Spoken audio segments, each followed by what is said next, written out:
already on.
Good morning, ladies and gentlemen.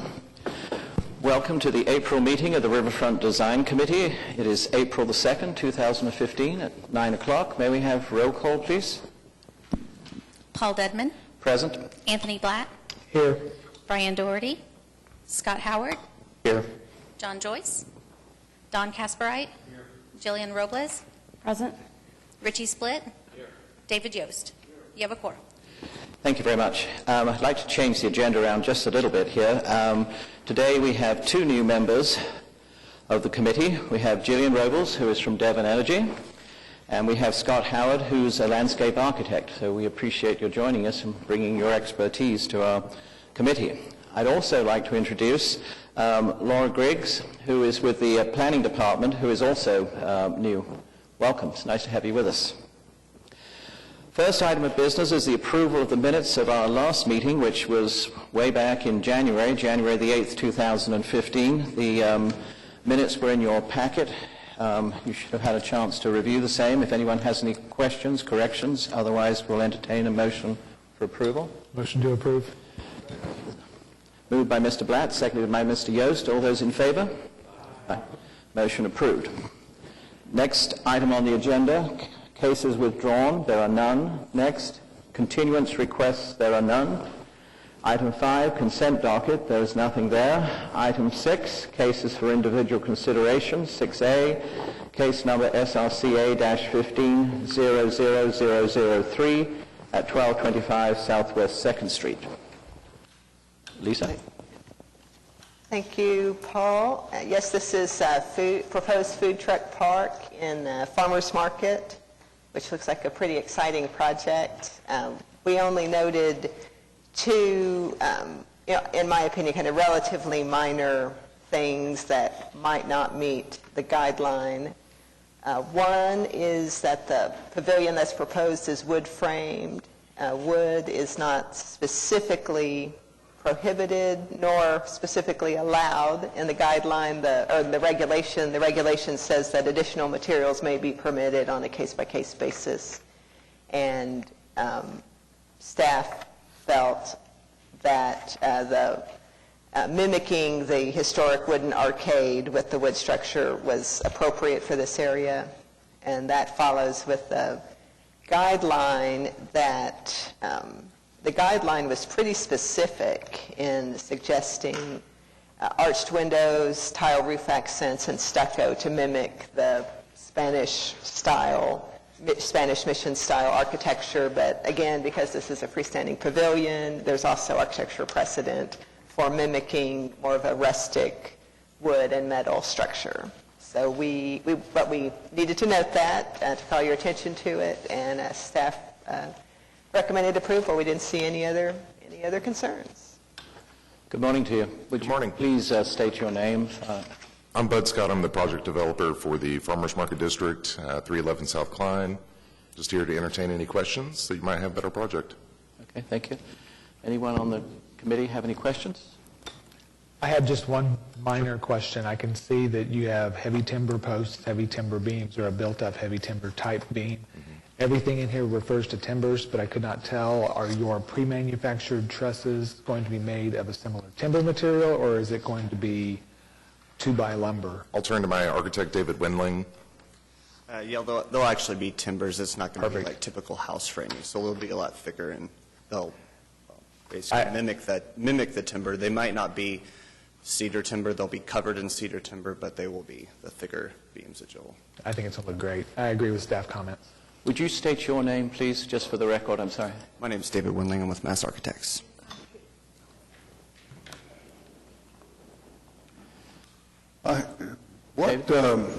Are you planning to use cedar to construct, cedar or redwood? We've been kind of going through what is going to be a cedar veneer, I think, at this point for cost purposes, but they will be covered in cedar, basically. So it will be a Douglas fir, which is usually handles pretty well in the exterior. So We have built 2 large pavilions from cedar in the last 7 or 8 years, and there will be some maintenance. We've used high-quality cedar and some redwood, but there's going to be maintenance, and I'm sure you'll plan to do that.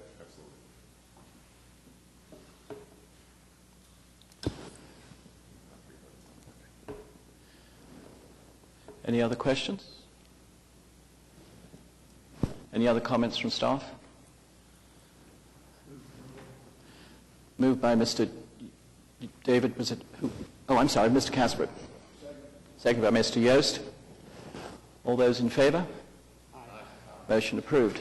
Thank you. Just as a point of history, Delmar Gardens, that you're named after, was the largest amusement park at the turn of the century, right there west of the Mississippi. It had a racetrack, beer gardens, and whatever, and just by coincidence happened to be owned by my wife's grandfather and great-uncle. Really? So I found that intriguing to read your application. Well, and that's our homage to the historical development of the area. In fact, on the premises for the Oklahoma City Farmers Public Market, there's a pillar that states the dedication to the area. My mother-in-law unveiled that. Yeah. Oh, really? Yeah.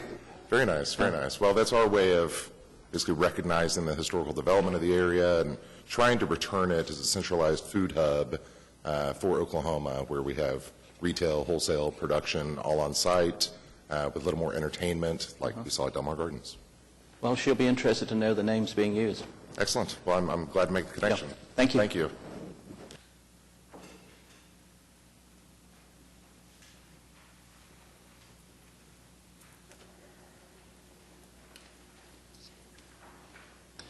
Okay. Next item on our agenda is item 7, other business, the Oklahoma City Downtown Development Framework. Lisa? Yes, I think many of the commissioners were able to attend the workshop we held in the end of February where our Assistant Director, Ian Colgan, introduced and went through the framework in quite a bit of detail. If you weren't able to attend, the big picture of the framework is that it identifies where development densities should occur, and it coordinates land use, density, and transportation network. This document, as it exists, is more of a we're calling it a framework because it's in this format, it's not well formatted for committees to use in terms of guidelines and regulations. But over the next year, staff is going to be working to incorporate several of the suggestions in here into our design ordinance. For example, we already have regulations for setback and facade transparency, for example, but we will tighten some of those up, and some items that are guidelines may become regulations. And right now, we have minimum heights and some maximum heights for river, but we don't have lot coverage requirements, so we're going to be identifying those, then tightening up landscape, hardscape buffers, first and second floor delineation, percentage of building lobbies. Some of these things are quite specific in the downtown ordinance, but they're not as specific in river. So we're going to be doing that in the next year, and you guys will be involved in that process. But for now, we're asking for the committee's recommendation of the framework to Planning Commission, where hopefully it'll be adopted and then on to council for adoption. But this in and of itself is not an ordinance. Anyone have any questions? I just have a comment. I was able to attend that session, and I appreciate the opportunity to provide the feedback, and there were great comments. So if we don't have any questions, then I would move we approve submission or acceptance of the framework. Okay. Recommend approval to Planning Commission is the action. I recommend approval to the Planning Commission. Moved by Mr. Split. Seconded by Mr. Blatt. All those in favor? Aye. Okay. Recommendation, motion approved. Thank you very much. Next item on our agenda, communications. Item 8A, administrative approval report. We have two items, SRCA-15-00001 at 1204 South Youngs Boulevard by Scott Allen for Capital Baptist Association. And the second one was item SRCA-15-0002 at 744 Southeast 6th Street. Does anyone have any comments or questions on those? Just real quick, the first one, 15-0001, that was, you might remember the committee made a recommendation for the SPUD that allowed parking as a use on that site. And so this was the application to actually construct the parking. And then number 2 is very exciting because it's the restroom pavilion in the Regatta District. Finally. So it was high priority for approving. Okay, if anyone has any comments, the next item was what happened at the City Council with the approval of Gillian, and then on March the 31st, Scott was approved. Planning Commission, item C, they have an item coming up on April the 9th for your information there. Item D, any comments from the Planning Department staff? No, just would again introduce Laura Griggs. This is her 3rd week at the Planning Department. She is taking Brandon's former slot, so the next river meeting is all her thing to coordinate. And she will also, like Brandon and Scotty, she will also be handling the Downtown Design Review Committee. They do more than we do. They do about 10 times as much. But yes. Okay. Comments from committee members. Anyone have any comments? Our next meeting date is Thursday, May the 7th. Cutoff was March the 3rd. Do we have any applications? You do have cases. Okay, good. Okay. If there is nothing else, we'll entertain a motion for an adjournment. Moved by Mr. Blatt. Seconded by Mr. Split. All those in favor? We are adjourned, and it took 12 minutes.